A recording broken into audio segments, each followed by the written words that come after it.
Hello friends, welcome back to the fourth session of Deep Learning Interview Questions. In the previous sessions, we discussed the CNN related questions, the fundamentals of deep learning, and this session is going to have another 5 questions which are very important and frequently asked in the interviews. Let's get into the questions and the session right away. Give one common application of RNN with appropriate example. Right. Many say this whenever they speak about RNN. They take this France example. I had a good time in France. I also learned to speak some dash.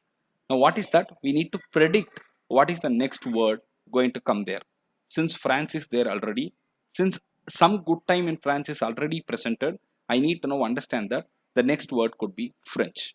You need to remember the previous phrase for you to answer the current phrase. How do you get it done? This can be done only when you remember. I stress it, when you remember the first phrase, you can get the answer for the second phrase. This is done only with memory. You need to have memory for you to get this task accomplished. RNN has that. RNN helps in prediction by remembering the previous statements. So the simple example for RNN, simple application for RNN would be natural language processing, where the robots or the chatbots can reply you for the questions that you are asking them. That's the easiest way you can remember it. Now, what is linear activation function? This is a very important question again.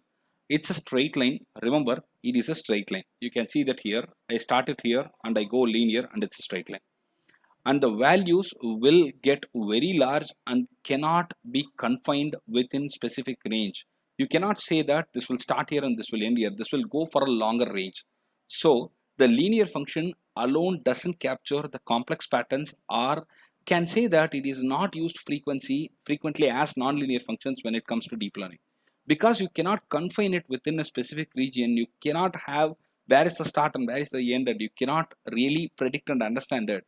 You cannot use it in the deep learning applications like as much we use the nonlinear activation functions. So whenever you go with linear activation functions, you will find that always nonlinear activation functions are being used more and preferred more over the linear activation functions. That's what I wanted to convey. What is nonlinear activation function? Very simple.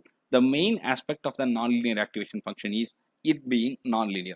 It's not straight, it's not endless, it's not going to go beyond certain range, and we can see that in the graph here that it started here and it non-linearly comes over here. The model can get adapted with variety of data and is very useful to analyze even the complex patterns. Whenever you have the non-linearity added into the picture, you can use it for deep learning related applications, and the activation functions like sigmoid, ReLU, tanh, all these are non-linear activation functions which are most commonly used over and above the linear activation functions. What is vanishing gradient?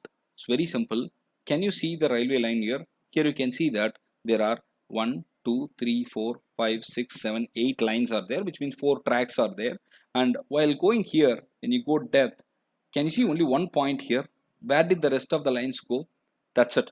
It is an inclined part of a road or a railway or a slope. That's it. I will get a lot of content when I start in the beginning. When I keep going deeper, I'll get only one point where I cannot do much with that. I do not have any learning out there. I cannot go and find out what is the inference out from this point, and it is very difficult for me to use that. So the gradient is small or none when this condition occurs. When this condition comes true, the network will definitely refuse to learn and it will become slow. This is referred as the vanishing gradient problem, and sigmoid activation function, whatever we have seen, is a definite victim of vanishing gradient. Remember it. They may ask you a question, what is vanishing gradient? Can you tell me which activation function is a victim for vanishing gradient? You can tell that very clearly that sigmoid activation functions are one of the victims. Differentiate LSTM and GRU.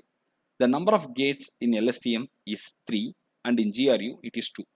The gates in LSTM are forget, input and output, but it is just reset and update in GRU. The use of the hidden state is the prominent difference, which was not followed in LSTM, and no output gate concept was supported in LSTM as well. It's very simple and it's easy to understand.